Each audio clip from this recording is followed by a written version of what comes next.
Hello, and welcome to Around the Political World with John Rothman. I am your host, John Rothman. If you're a fan of the show, make sure to hit the follow button on the top right of Apple Podcasts, Spotify, or wherever you are listening at this very moment. When you hit follow, leave a review or share an episode with a friend. It helps other people discover the show, keeps us going. So I like to point out, each and every day, it expands our base. There is so much to talk about this morning, but I guess one has to begin with Donald Trump, as we do virtually every single day. The president has decided not to impose tariffs. That's the big story for our European allies. Now, why did the president decide not to impose tariffs? And the answer, my friends, is simple. He is trying to create the illusion that he got everything he wanted. And let's be clear, he got a lot. Of what? We already have the rights to do what we want in Greenland. By the way, it is Greenland, not Iceland, just for clarification. And it's very important to note that we have not seen the final terms of the agreement. So we're waiting. We're waiting now to see what the final terms will be and what they will mean for all of us. So I am now suggesting that Donald Trump beat a hasty retreat for a reason. Allied opposition. And there is no doubt that Prime Minister Carney's statement as the Canadian Prime Minister and other statements by leaders of Europe had a huge impact on Donald Trump. Now, we don't know what the final agreement is going to be on Greenland, but we do know is this. There is an existing treaty. And according to that treaty, we have rights in Greenland. And by gum, we're going to exercise those rights without infringing on the sovereignty of Denmark or Greenland. For the president, his retreat on tariffs is very important. And by the way, well-timed, because the Supreme Court may soon issue a ruling on tariffs. And that, my friends, will have a huge impact on the president of the United States, one way or the other. Speaking of the Supreme Court, did you listen or read what happened yesterday in the court? The attempt by the president to fire a member of the Fed seems to have run into a problem. Even the conservative members of the Supreme Court are doubting that what the president wants to do in the case of one commissioner is legal. This is the first step of the Supreme Court stepping up. If, as is suspected, based on the questioning, there is a rebuke of what Donald Trump wants to do. The case of Ms. Carr and the case of tariffs, two demonstrable points where the Supreme Court may temper the power of the president. And of course, there was a statement from the F.C.C. And this is an important question. You know, there has always been an equal time provision when you have the F.C.C. involved. But remember, what the F.C.C. says does not apply to cable networks.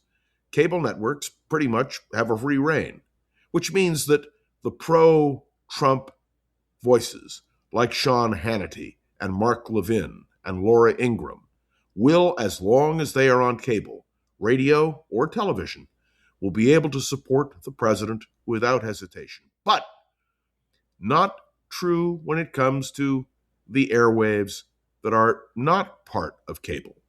And I speak now of ABC, CBS, NBC, PBS. There, the equal time provision does apply. And what is the head of the FCC saying? He's saying we're going to apply it.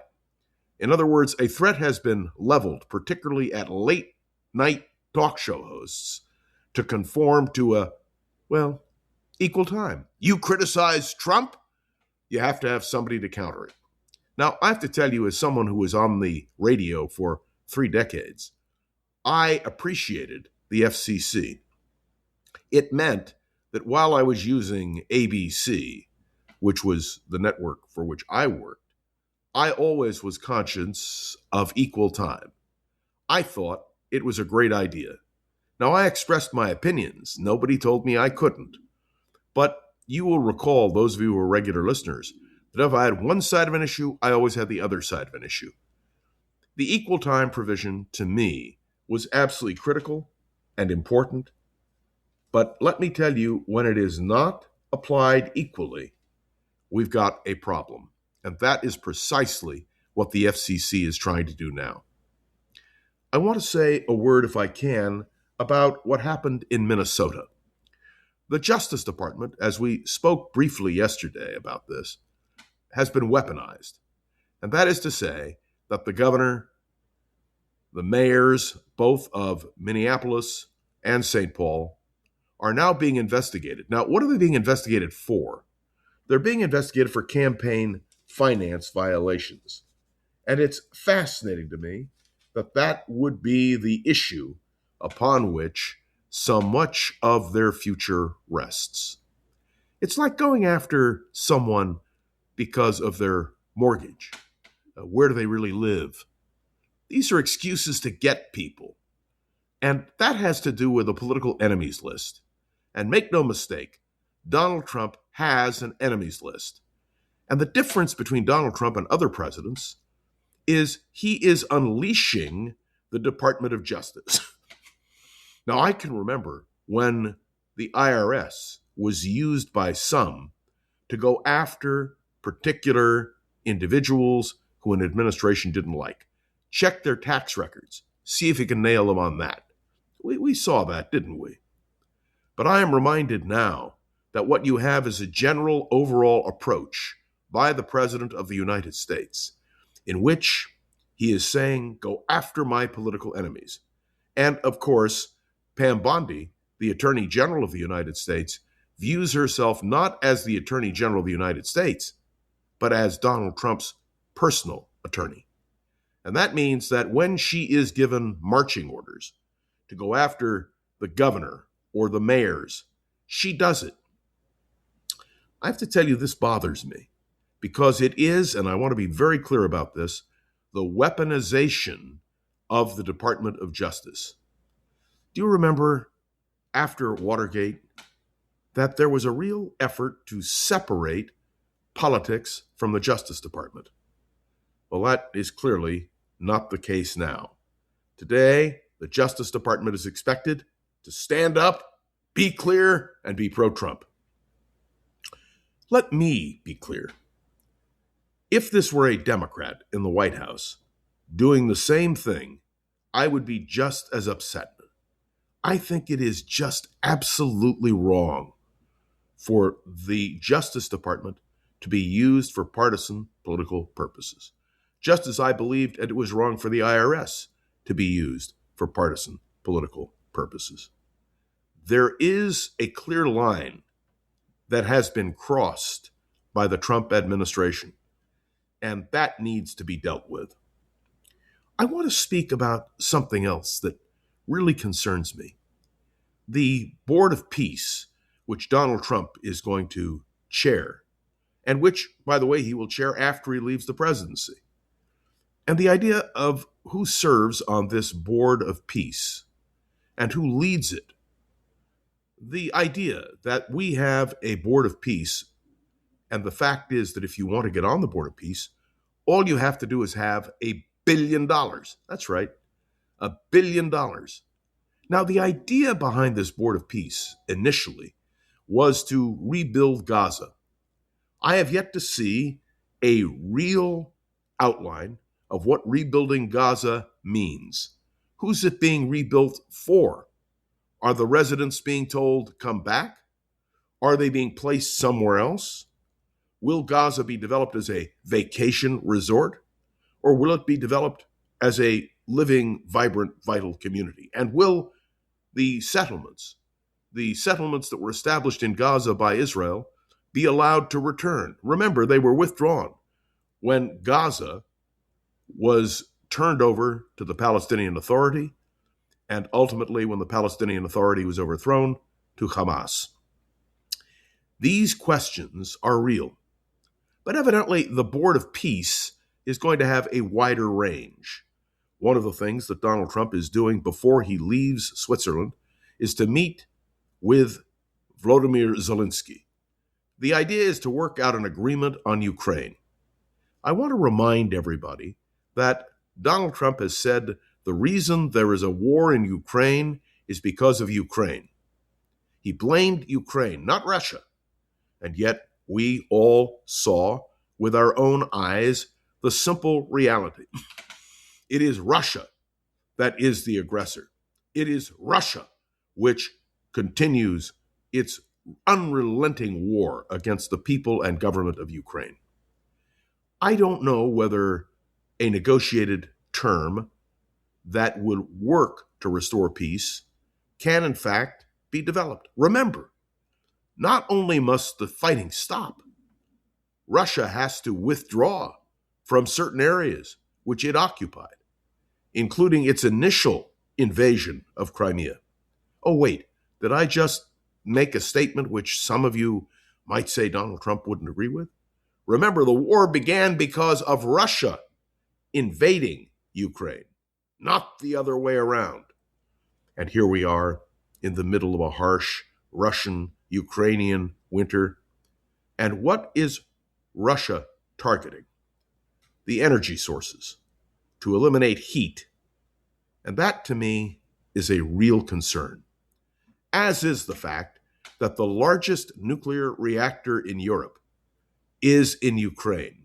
Now, I raise this because that nuclear plant could be, well, controlled by Russia or by Ukraine, or could simply serve the function of providing power, which is what it's supposed to do.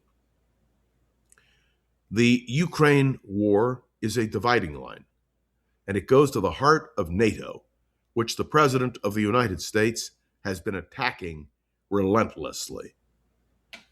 The NATO alliance was established in the post-World War II era. It was a bipartisan alliance built under the leadership of President Harry Truman, a Democrat, and his successor, General Dwight D. Eisenhower, who was a Republican. Truman, in a bipartisan spirit, named Eisenhower the Supreme Commander of NATO. And of course, every American president since Eisenhower, Democrats and Republicans, have backed NATO to the hilt. We now have a president who seems to equivocate. He's willing to take credit for what he views as building the strongest NATO alliance, and, frankly, a man who says he's been better for NATO than any other American president, a highly debatable point. But the simple truth is, if Donald Trump had his way, NATO would be gone. The NATO alliance has lasted since 1949. 1949 was an excellent year. It was a year in which I was born. That's the reason it was such a good year. But the simple truth is that NATO is the longest lasting alliance in memory. And preservation of NATO as a force is important. Now, I understand the Russians feel impinged upon. NATO, to them, is an alliance of nations really designed to oppose Russia. And you remember, when the Soviet Union existed, there was the Warsaw Pact, which was designed to counterbalance NATO. Well, now, many of those same Warsaw Pact countries are members of NATO. And the reason is because there is a general consensus that Russia is a threat to Europe, and particularly to Latvia, Estonia, Lithuania, Poland, to Eastern Europe. The question of the future of Ukraine is something that will be debated and discussed. But the one thing we know is there was an aggressor, and that aggressor was the Soviet Union in the old days and Russia today. So I wanted to raise the questions of foreign policy because Donald Trump's remarks yesterday in Switzerland were very difficult because of his views on NATO. He strikes a certain ambiguity. One has the feeling that if he could, he would desert the NATO alliance. Now, we've covered a lot this morning, and many of you have commented on the fact that you wish we had more time. We're looking into it, see what we can do, but for now, the 15 minutes we spend every day, I hope enlightens, helps you to understand, and focuses attention on some of the key issues. Thanks for tuning into another episode of Around the Political World with John Ruffman. I'd love to hear your thoughts on today's episode. You can write me a review on Apple Podcasts, drop a comment on YouTube or Spotify, and click any of the links to the show that are on social media, because that way we can connect. Remember, please, to share this episode with a friend or colleague so we can continue to grow and expand, which is, of course, our goal. And, of course, this show's been getting so much positive attention that we're excited to have sponsors, and we intend to grow that as well. Please note, we put the ads at the beginning and the end. We leave the middle open for me to pontificate, and let me tell you, I'm very grateful for that. Okay, I have to say a special word of thanks to Gogo Zoger, the wonderful producer of this podcast. She does such a great job, so Gogo, thank you very much. And to all of you, who knows what the day will bring, but I can tell you one thing, I'll be back tomorrow, right here, on Around the Political World with John Rothman, and I look forward to seeing you then. Have a great day.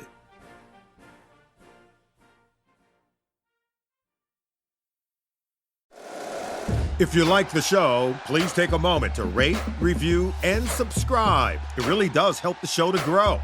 Thank you for listening.